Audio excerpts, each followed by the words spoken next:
ఇలా ఫంక్షన్ ఉందనుకో first step next step ఏంటి doe m by doe y doe m by doe y ఏమవుతుంది x ని neglect చేసేయాలి 2 సో ఇప్పుడు derivative of 2y 2 next doe n by doe x 2 రెండు equal అవుతాయి లేదా here dou m by dou y equals to dou n by dou x. Hence, given equation is exact differential equation. ఇప్పుడు next step ఏంటంటే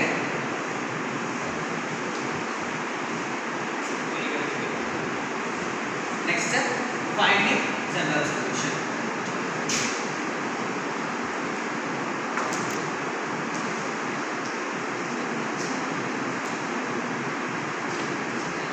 చెప్పాను కదా enter లో ఏదైతే values ఉన్నాయో ఆ వాల్యూస్ x వాల్యూస్ జీరోస్ అయిపోవాలి m ఏం తీసుకున్నాం x + 2y and 2x + y అవునా సో ఇక్కడ ఇప్పుడు integration of m dx + integration of n dy x + 2y dx plus integration of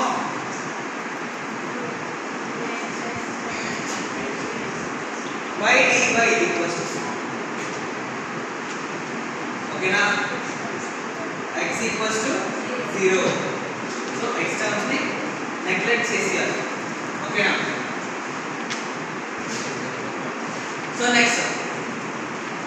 ఇప్పుడు ఇక్కడ చూస్తే కొంచెం స్ప్లిట్ చేసుకుందాం x dx plus integration of 2y dx plus integration of c. ఇక్కడ ఒక విషయం చెప్పాను y కాన్స్టెంట్ అన్నాను కాన్స్టెంట్స్ కి ఇంటిగ్రేషన్స్ ఉంటాయా సో ఏంటంటే integration of x dx plus 2y 1 dx plus integration of y dy equals to c. అర్థమైందా నాకు 2 అనేది కాన్స్టెంట్ y అనేది కాన్స్టెంట్ అందుకు రెండింటిని బయటకు తీస్తాం ఓకేనా integration of x dx x² by 2 2xy plus y² by x² plus y² plus 4xy equals to ఇక్కడ ఇంకొక రూల్ ఏంటంటే c ఎలాగైనా రాసుకోవచ్చు రూట్ c అయినా CA రాసుకోవచ్చు మైనస్ C అయినా C కింద రాసుకోవచ్చు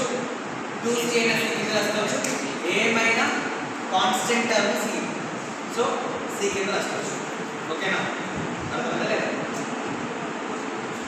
సో ఇప్పుడు అర్థమైందా ఏంటన్నది ఇది ఎగ్జాక్ట్ ఈక్వేషన్స్ నెక్స్ట్ ఇంకొక కాన్సెప్ట్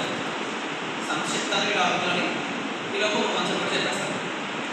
ఈ కాన్సెప్ట్ ఏంటంటే మరి ఇప్పుడు ఉన్న ఈక్వేషన్స్ ఎగ్జాక్ట్ అవుతున్నాయి అంటే doe m by doe y equals to doe m by doe y equals to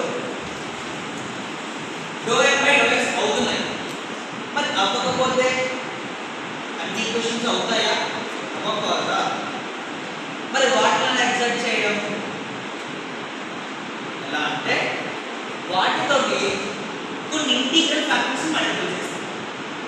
ఓకేనా వాటితోటి ఇంటిగ్రల్ ఫ్యాక్టర్స్ మల్టిప్లై చేస్తాం ఓకేనా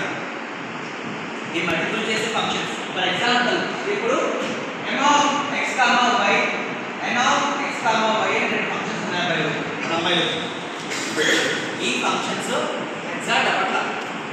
ఇప్పుడు ఏం చేస్తామంటే u of x, y అనే ఫంక్షన్ తీసుకుని రెండింటికి మల్టిప్లై చేస్తాం ఓకేనా ఇలా మల్టిప్లై చేసే ఫంక్షన్ ఏదైతే ఉందో దాన్ని మనం ఇంటిగ్రల్ ఫ్యాక్టర్ అంటాం ఇక్కడ ఓకేనా అర్థమైందా లేదు సో అలా చేయడం వల్ల